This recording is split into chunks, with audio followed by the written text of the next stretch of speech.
Quand je suis dans un lieu public avec mon fils neuroatypique et que je me sens jugée par les autres, par les inconnus, parce que mon fils a un comportement particulier, c'est vrai que les enfants neuroatypiques ont des comportements sociaux qui peuvent déranger, qui peuvent questionner, et du coup on se sent souvent jugé, nous, en tant que parents.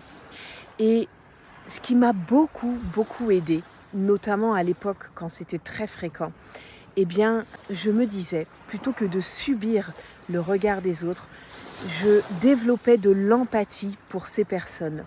Je me disais, les pauvres, ils n'ont pas la capacité, ils n'ont pas l'ouverture d'esprit et la connaissance suffisante pour comprendre que certains enfants ou certaines personnes peuvent se comporter un peu différemment.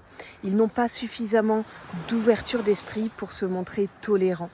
Et donc, je me montrais presque triste envers ces personnes qui ne pouvaient pas accéder à cette connaissance et à cette ouverture d'esprit. Développer de l'empathie plutôt que de développer de la rancœur ou plutôt que de subir le regard des autres, c'était ma façon à moi de mieux vivre ces situations dans les lieux publics. Dites-moi si ça peut vous aider et comment vous vivez les choses avec votre enfant atypique.